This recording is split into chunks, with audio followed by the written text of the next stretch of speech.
It's been called an epidemic.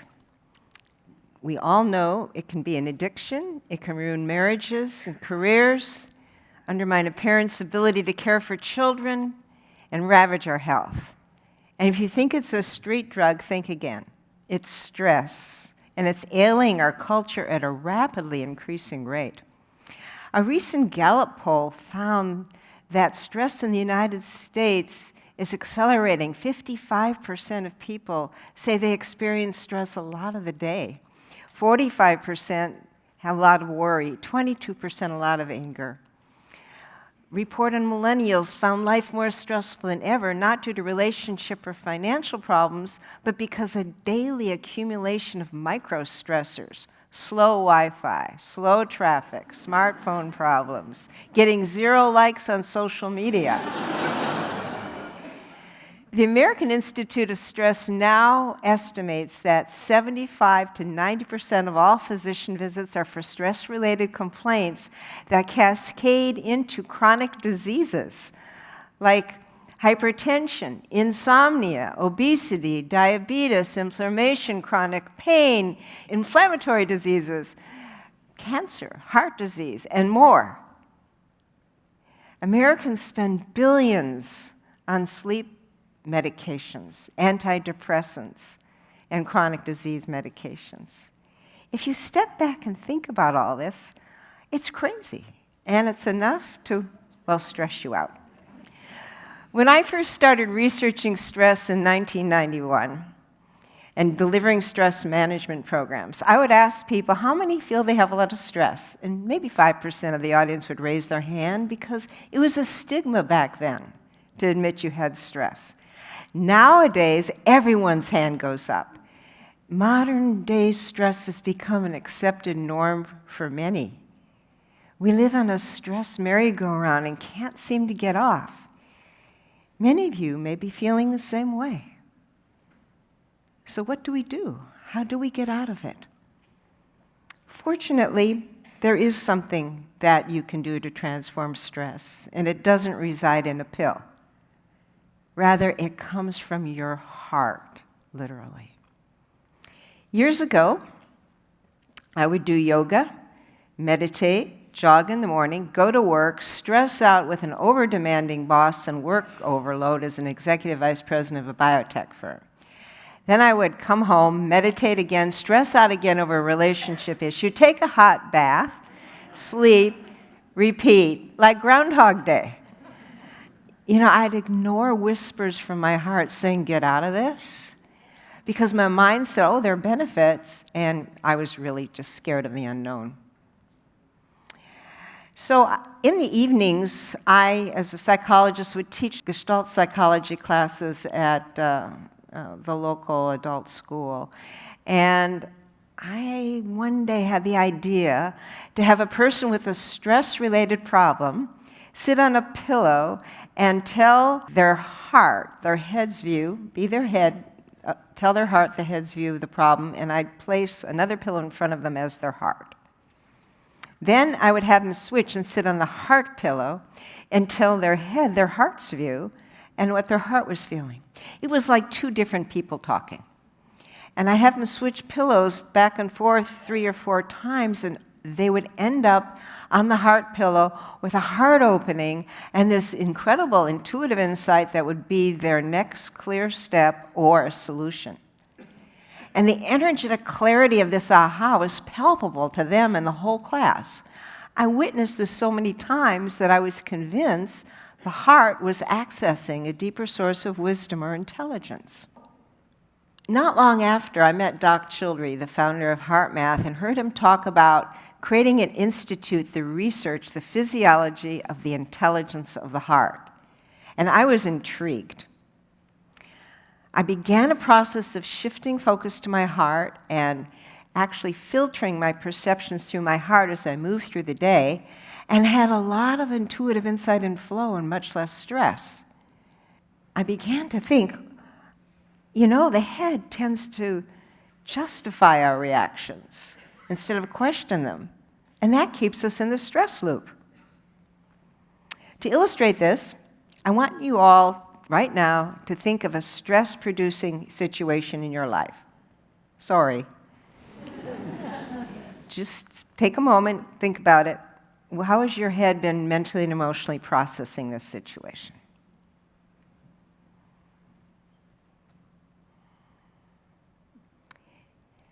Now, I want you to shift your focus of attention to the area around your heart. Put your hand on your heart if it helps you keep your attention there. Pretend like your breath is flowing in through the area of the heart and out through the area of the heart. Just breathe a little more slowly, a little more deeply than usual.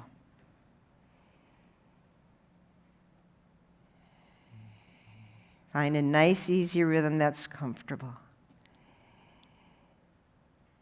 As you do this, I want you to imagine and feel one of those classic heart qualities of appreciation, kindness, care, courage, or compassion for the situation as you breathe.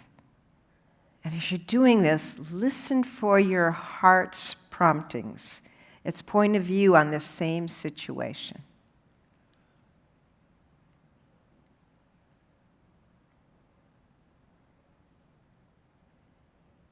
Quietly sense or observe any subtle shifts in perception, attitude, or feeling.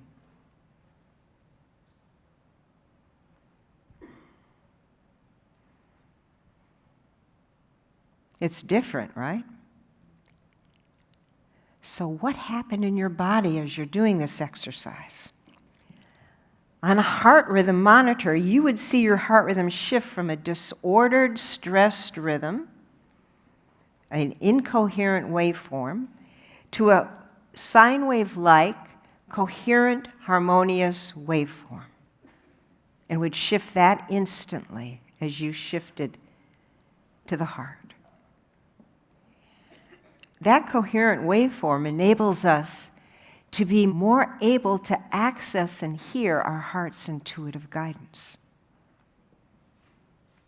That waveform actually communicates to the brain and the head, and the more we pay attention when we sense the heart is speaking to us, the easier it is to access and act on its guidance.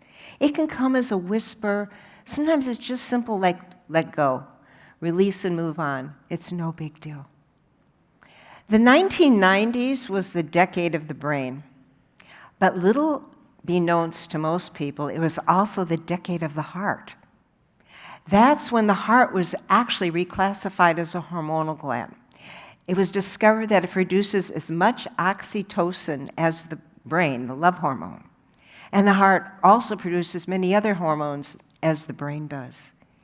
It was also discovered that the intrinsic nervous system inside our physical heart is actually a functional little brain that's independent of the head brain and contains sensory neurons that can actually sense, feel, learn, and remember, like this picture. These are actual pictures of the heart's neurons in the little brain in the heart. And that these sensory neurons actually are sending messages like Morse code to the brain dependent on the heart rhythm.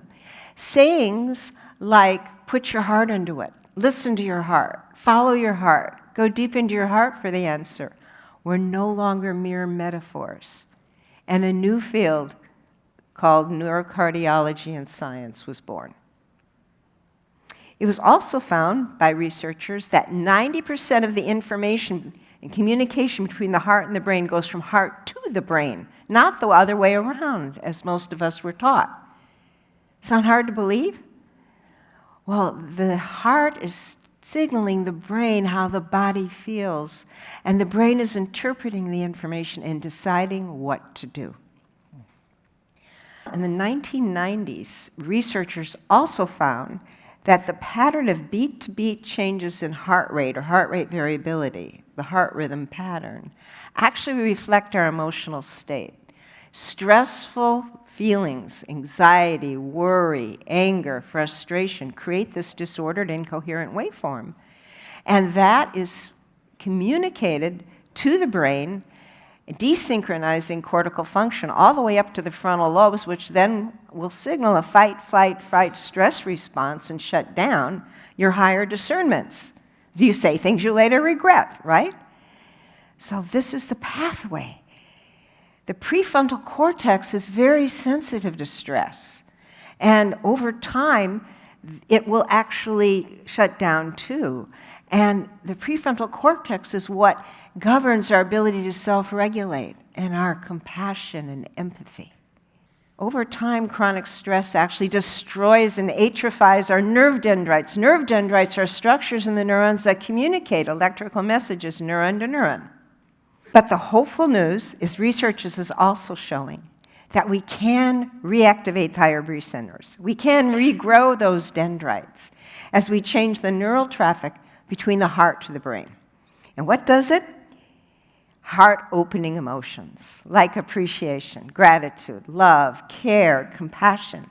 They reactivate the higher brain centers and they regrow dendrites, neuroplasticity. Positive emotions are key to this. This is the physiology that underlined what happened in my Gestalt psychology class. This is the physiology that underlines many ancient yoga practices, rhythmic chanting, mantras, and more.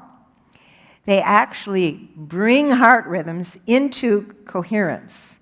They entrain them, heart, brain, nervous system, in sync into a flow state. It doesn't require religion or belief.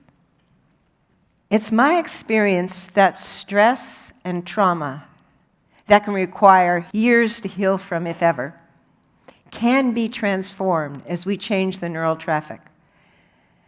The core cells of the amygdala, it was discovered, actually synchronize to the heartbeat. The amygdala is the emotional memory center that stores stress and trauma.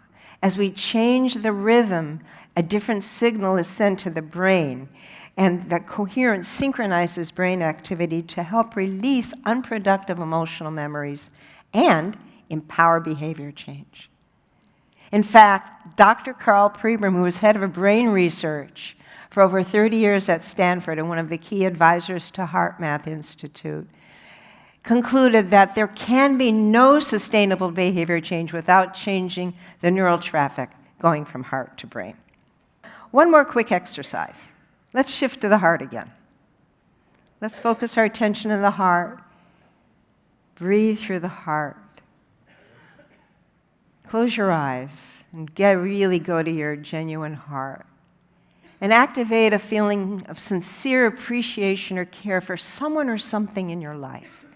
It could be a person, a pet, a time in nature, an accomplishment, or just compassion for yourself or another person.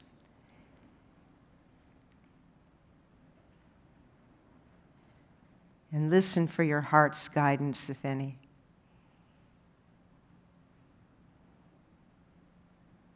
There, you shifted. You know, Steve Jobs said at a Stanford commencement address when he found out that he had pancreatic cancer, have the courage to follow your heart and intuition. They somehow know what you truly want to become. Everything else is secondary. And when I finally had the courage to listen to and follow my heart, my life took on new meaning and a whole lot less stress. And that's what I want for all of you. It's become my life's work. And today, with the increasing stress levels, more of us are being humbled to search deeper for meaning and direction. And there has never been a better time than now. You need answers, and there's nowhere else to go. Go to your heart for the answers, and then act on them. There really has never been a better time for all of us to do that than now. Thank you for listening.